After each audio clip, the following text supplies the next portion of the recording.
Oliveira Fernandes, nós procuramos uma pesquisa sobre, afinal, qual é a origem dos preconceitos? Entre os muitos preconceitos, selecionamos alguns, porque o livro tinha que terminar em 400 páginas. Senão dava para fazer uma coleção da Barça. Então nós decidimos qual é o mais antigo, o mais estruturante, o melhor de todos para a gente entender o preconceito. É a misoginia, o preconceito com as mulheres. Ah, é o mais antigo? É o mais antigo, é o mais estruturado, é aquele que está nos livros sagrados, que está na tradição, está no vocabulário. Mais do que o de raça, o de pele? Ah, mais, porque já houve momentos em que não havia, por exemplo, comunidades onde não há distinção racial, Verdade. como a japonesa. Não, mesmo assim não existem as japonesas diferentes uns dos outros, mas em comunidades onde não existem grandes oscilações de fenótipo, existe misoginia. Exato, faz sentido. No coração da China tem misoginia, no coração da Mongólia, no coração dos povos indígenas tem misoginia. Então não depende só da pele, etc. É uma questão de gênero e que está lá, está fundante, está na Bíblia, está no Corão, está nos textos sagrados em geral. E aí nós somos influenciados por isso, né? E se tornou natural. Tanto que hoje tem um debate, eu não quero dizer todas e todos, muito menos todas, porque todos já engloba. Quem decidiu que o masculino engloba? Um homem que escreveu a gramática, que domina a sociedade, e aí as pessoas ficam usando isso até hoje. Tratamos também de racismo, muito importante para o Brasil, tratamos também de LGBTQ-fobia, tratamos também de preconceitos de corpo, especialmente gordofobia, mas também de capacitismo, e tratamos, por fim, de xenofobia. Escolhemos estes. Tem muitos outros. Por exemplo, quais outros poderiam... Nós não tratamos de um riquíssimo, que é o preconceito linguístico, ou seja, eu uso meu conhecimento de gramática para te humilhar. Então, para rebaixar o outro. Rebaixar o outro. Então, eu vou dizer que você, ao dizer menos, você é inferior, porque eu parti de um pressuposto gramatical que vai dizer que quem diz menos é culto e educado, quem diz menos é... Quando essa pessoa pode ter uma sabedoria, uma história de vida, uma bagagem cultural que... Uma coisa é discutir, que é muito bom discutir gramática histórica e principalmente discutir linguística, mas a outra coisa é usar o conhecimento, seja ele qual for, qualquer tipo de conhecimento, para estabelecer hierarquias. Faz sentido. Ou seja, isto é o preconceito. E aí eu vou associar quem diz coisas erradas, pertence a um grupo social, provavelmente tem uma identidade étnica e assim por diante. Então, isto é, por exemplo, o preconceito linguístico, que é riquíssimo para a gente debater, mas apenas... os livros têm que terminar em algum momento. Mas vamos falar então de misoginia. Então, ela surge então desde a época do Homem das Cavernas, já tinha esse tipo de... Ele já subjugava a mulher e ela... Como que é? É por causa da força, você acha, que começa tudo isso? Nós temos um debate sobre a pré-história, inclusive o livro traz esse debate, porque antigamente a gente falava assim, que dominou o matriarcado antes da história. É difícil definir isso, porque não temos documentos escritos, mas com certeza a partir do início da história, nós temos discursos, práticas, violências, símbolos sobre o feminino.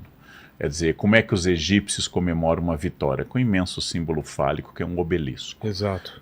Você não vai colocar uma vagina para comemorar. Acharam nas cavernas o desenho de pênis, né? Exatamente. Então você simboliza a vitória. É o Neandertal da piroca, né? Já tinha. E aí você vai usar essas expressões, né? Não chore como uma mulherzinha, lute como um homem, seja homem, associando decisão, força, energia com o masculino. Verdade. Né? Por isso que hoje... E fraqueza ao feminino. Né?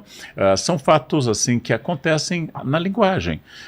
Como é que você chama um homem sexualmente ativo comparado aos animais? Ele é o garanhão. Garanhão, ele é tigrão, ele é galo, animais que nós vemos como positivos.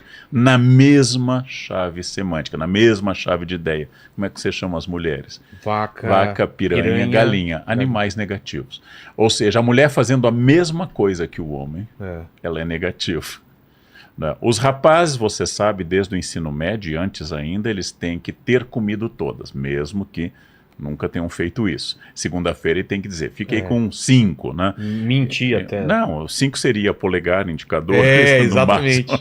Mas ele tem que dizer isso. Agora a menina que chega e diz... Quando era moleque, os caras contavam cada história que... Hoje eu vejo assim... Porque eu sou de 70, né? Então a gente era muito mais ingênuo. Cara, nossa, eu bati punheta e pegou no teto. E eu falei, cara, como foi até o teto? Eu me achava assim. Ele poderia estar numa casa de teto baixo também. Exatamente, o teto era muito baixo. E eu acreditava nessas coisas, os caras contavam cada história. Porque cara. isso faz parte de uma narrativa no qual a minha masculinidade depende da função do pênis, Não, depende e até de escala de poder também, né? Exatamente. O que faz mal ao homem, eu não posso demonstrar sentimento, eu não posso demonstrar fragilidade. Os homens são psiquicamente problemáticos, por exemplo, quase sempre com a questão da afetividade. Eu fui professor durante 41 anos, então os rapazes se encontram, eles dão um soquinho. O soquinho quer dizer, é uma forma de carinho, mas é uma medição de masculina, força. é masculina, né? Não me confunda, né? Eu estou lhe dando um soco. As meninas se beijam mais, e os rapazes se dão soquinho e se xingam empurra, mutuamente, né? Os rapazes se insultam mutuamente e assim por diante. Existe uma questão de gênero que é muito estruturante, da língua, das metáforas que a gente usa, de um homem que chega aqui e fala, vai ser assim, assim. Esse é um líder. Esse é um líder. Uma mulher é metida, é seca, é arrogante, na mesma função. Um homem, quando demonstra os sentimentos, nossa, ele é sensível. Uma mulher, ela é desequilibrada. Desequilibrada, é fácil.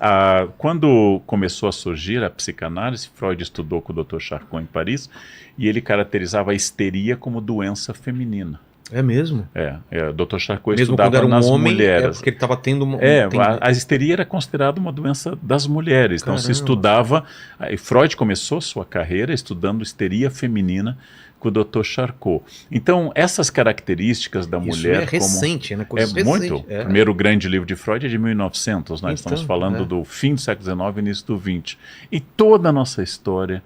ela é tomada por essas questões, quer dizer... Até mulher não sabe dirigir. Mulher não sabe dirigir. Sendo que o seguro para a mulher é muito mais barato. Por quê? Porque os homens matam mais no trânsito. Exato. Então o seguro não é poético nem romântico. Não, ele é muito... Ele é mais barato porque as mulheres destroem menos. Tem mais menos. cuidado, Exatamente. Então, nesse aspecto, os dados contrariam isso, né? A política, ela é um fato masculino, ela é muito difícil para mulheres. Nosso Supremo Tribunal tem poucas mulheres, para não falar que também tem poucos, ou no momento nenhum negro, e tudo isso significa que nós incorporamos essas coisas, incorporamos que é natural. Mas que por que o masculino... nasce isso?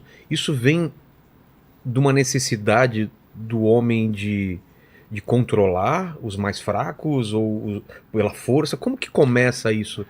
Tem inúmeras explicações. Você deve lembrar que durante muitos anos você lidou com uma pessoa muito mais forte que você, muito mais sábia e muito maior, chamada sua mãe. Exato.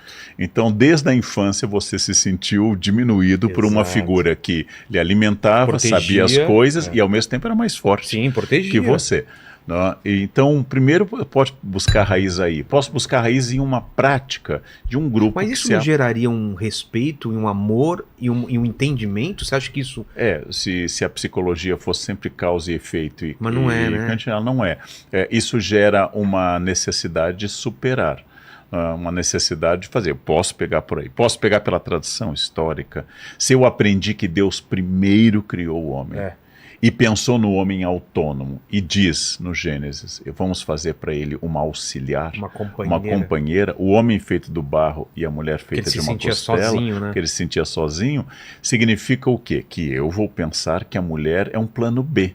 Afinal, o primeiro recall da criação é a criação da mulher. Deus criou tudo, viu que era bom, descansou, e aí disse, tá faltando uma coisa, foi um recall. Exato, um recall. E aí o primeiro recall é a criação de uma mulher, a partir dela. E a praga dada para Eva depois do pecado é parir os filhos na dor. O que é a característica feminina, que é a maternidade, vira uma praga. Você vai parir os filhos na dor. E o homem vai ganhar o pão com o suor do rosto, como se a mulher também não trabalhasse. Verdade. Mulher e homem trabalham, mas o castigo é masculino. Só mulher gera filhos. E esta é uma questão. Verdade. E é tão forte esse preconceito, né? Tão forte, Rogério, que ele atinge outros. Por que as pessoas são muito preconceituosas com gays femininos?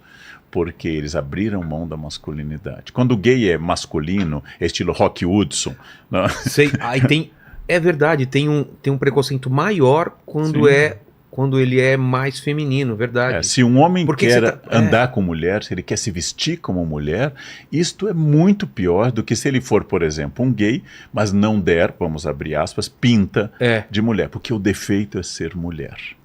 O defeito é ser mulher. Mas isso é no nível inconsciente ou consciente? Eu você acho acha? que existem as duas coisas. Eu acho que é muito difícil, por exemplo, as pessoas que foram criadas nessa cultura entenderem, por exemplo, que quando uma mulher é assediada, vem aquela explicação, mas ela provocou. Ela está com. Como se Minissai estuprasse. Como se, ou seja, eu sou homem. A minha função é pegar as que se oferecem, tentar seduzir as que não se oferecem. E aí você vai num nível absurdo que é das mulheres usarem burca Exatamente. em outra cultura. Né? E essas questões são questões complexas. O que eu estou dizendo é que é um jogo muito amplo. Para usar uma metáfora que é boa para a gente entender, um peixe nunca sabe o que é água. Porque ele está envolto. Ele está envolto, ele não conhece o outro ambiente. Se ele conhecer outro ambiente, ele morre. A cultura é um pouco isso. Eu naturalizo a cultura, é a minha água. Então eu nasci aprendendo que se eu, Leandro, dou aula para 35 mulheres e senta um rapaz no meio, eu vou dizer, alunos, eu nasci com isso. Isso é natural, isso é natural. Assim manda a gramática, o masculino determina. Qualquer teólogo vai lhe dizer, Deus não tem sexo, é óbvio. Deus não tem gênero, é Deus, mas é o Deus. Né? O pai. O pai é sempre, mãe, de gênero, é sempre gênero. O então, pai, o filho. eu vou me e o Espírito Santo. O Espírito Santo é mesmo. Ou seja, Deus se torna masculino. Nas imagens é um homem de barba branca com um filho e com uma pomba do gênero masculino, porque é o Espírito Santo. Exato. O Espírito Santo. Então tudo isso vai tornar a água, é a cultura. Nós somos imersos na cultura.